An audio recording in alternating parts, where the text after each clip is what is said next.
Okay, so I'm going line upon line to fill up the surface area of the hairline, starting from the nape of the neck going to the occipital bone, and I'm gluing in my tracks.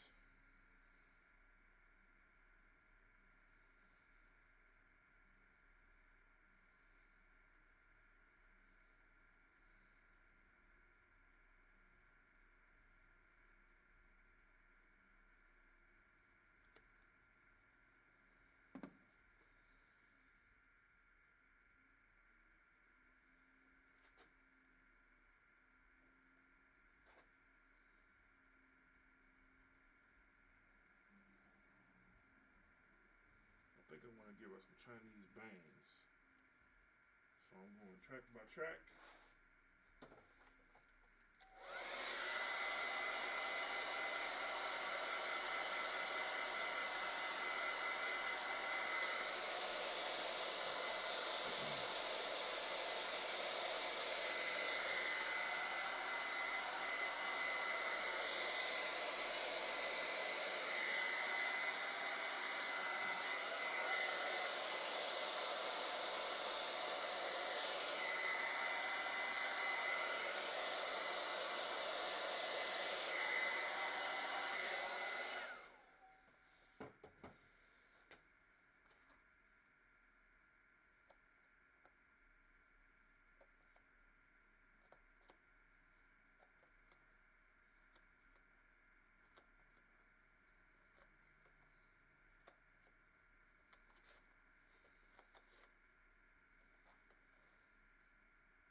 Make sure you glue down your tracks all the way. Make sure they all the way dry when you place them, because you may comb too hard and pull a track out accidentally.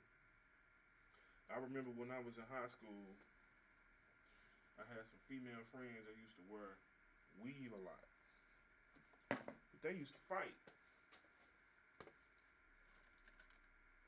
I remember one of my female friends was mad after track practice because she got into a fight and one of the girls pulled one of her tracks out, just yanked it.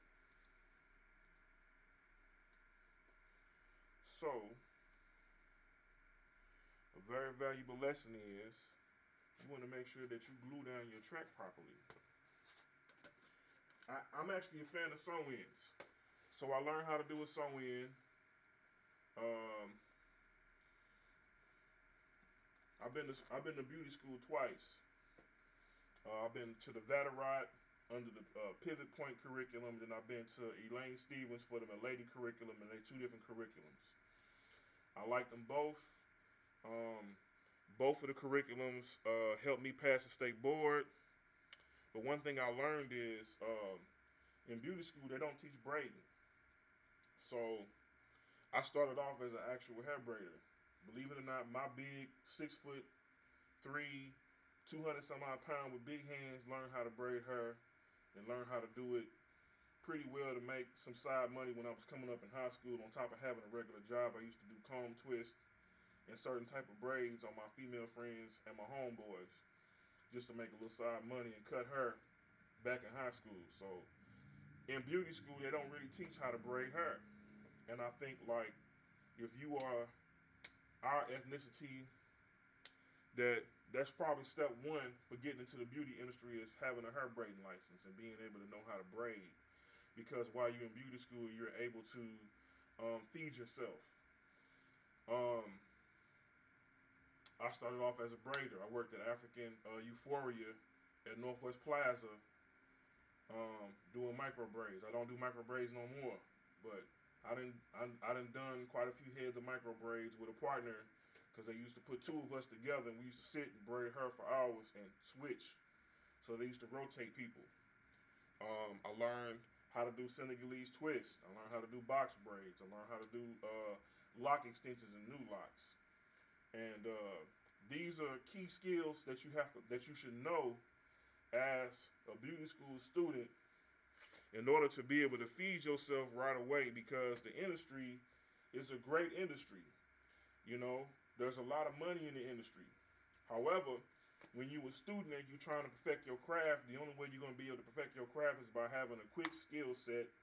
But when your stomach is hungry and you don't have no food in your cupboard, where you can get straight to it, you can get straight to a client that want their hair done, and you can get straight to it where you can support yourself from it. That's why knowing how to braid is important. Box braids, new locks, Senegalese twist, lock extensions. Those don't you learn those four things while you in beauty school, while you learning how to pass your state boards, you can feed yourself right away from those particular things.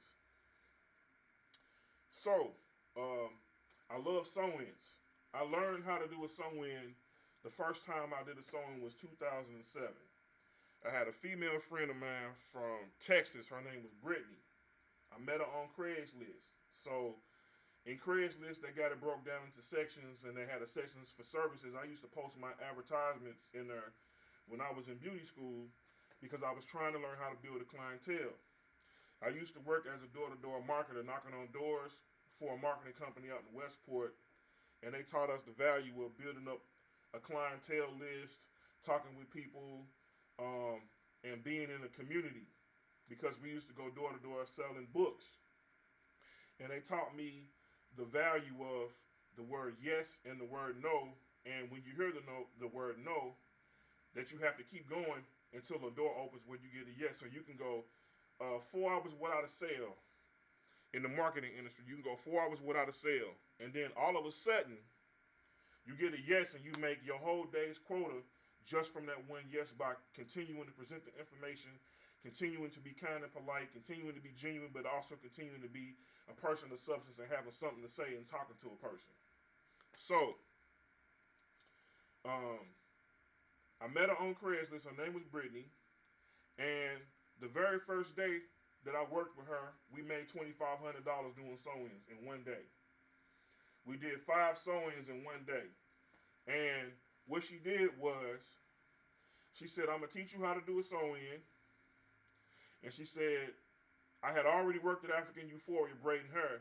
She said, this is what I need you to do. She said, do you see these 3 people right here? She said, I want you to take down their hair because I'm about to re-sew it down. Look at their braids to see if their braids are structured right. She said, I want you to take down all their hair. I said, okay. I took them one by one. I started cutting off their wefts of their hair.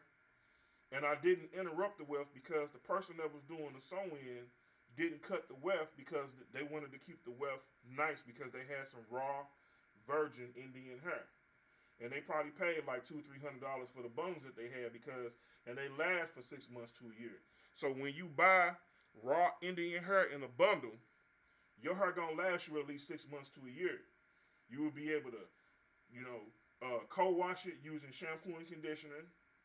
You will be able to wash it out real good, and then you will be able to hang it up, and you'll be able to keep it for 6 months to a year with using raw virgin Brazilian, Indian, or Malaysian hair. Okay? You're going to pay probably about $300 for about 3 bundles. All right? So, when I was doing the sew-in,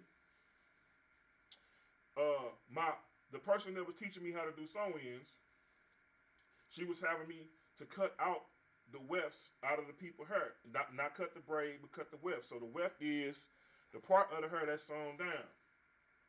They was having me to cut it out. So I was actually cutting the thread. So the sewing thread looked like this. The thread is what held down the weft, and I was cutting the thread off so the weft could be released from the way that it was sewn down on the foundation of the head.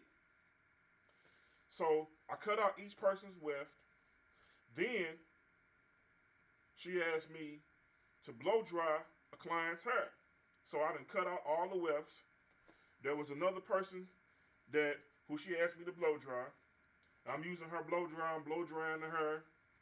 I'm getting the hair straight. Then she showed me a picture. She said, I want you to braid down this hair like this picture right here. So I held her phone down.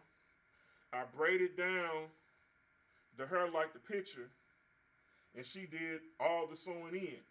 So I had taken down the hair and braided down the hair, and then I passed it to the person that was teaching me how to do a sew-in, and we made $2,500 doing 5 sew-ins in one day in a 6-hour time frame. I was tired when I got done, but I learned a whole lot because I got a chance to break it down, look at it, observe it, touch it. I'm a hands-on learner. You can talk to me about a book all day. I can read books, memorize it. I got a photographic memory. I remember everything that I read and close my eyes and remember it in my head. But when I do something with my hands, guaranteed that I'm going to remember how to do it. And if I don't, I'll do it repetitively over and over again until I get it right. That's just how much I love what I do. So when I did the sew-in with my friend Brittany, she taught me how to do 5 sew-ins in one day with a partner. My body was tired. That's why I'm on y'all about ergonomics. So, backstory. My friend that had the quick weave where the track got pulled out. If you got a sew-in, you less likely to have your quick weave, you less likely to have your hair pulled out from having a sew-in. So, ladies, I recommend quick weaves are nice for a quick style, but wear a sew-in. Let me tell you why you want to wear a sew-in. You want to wear a sew-in because your hair will grow 4 to 6 inches in 6 months time frame. Your hair gonna grow half an inch every month. 4 to 6 inches in a 6-month time frame. Your hair grows half an inch every month. You can wear a sew-in for 6 months. You can wear a sew-in for 6 months. But this how you gotta do it. If you're gonna wear your sew-in for 6 months, you gotta go back to your stylist and you gotta get your sew-in refreshed every month or every other month. So if you get a sew-in this month is March, you want to come back in April and get your sewing refreshed. Why? The reason why you want to get your sewing refreshed in April is because you want to make sure that your hair don't get tangled, that your hair don't get matted, and you don't have no mold underneath there. I had a lady friend of mine, and I crack jokes about it, but this is like real serious though. She went to a stylist and she wore her sew-in for 6 months. She never went back to get it refreshed, and she was crying. And I said, "What's wrong?" And she said, "I need your help." So I go in to help her. Immediately when I walked through her door, I smelled this foul odor and it was real musty. And I almost threw up when I smelled it. And as I was listening to her talk, I noticed something under her hairline. And I said, what did you do? She said, "Don't be mad at me." And I said, what did you do? She said, "I wore my sewing for 6 months, but I did not go back to my stylist. And I put a glove on and I lifted up her hairline and she had mold on her braids." That's why it's very important, ladies. It's very important when you get a sew-in that you go back to your stylist every month to get your sewing refreshed. You get your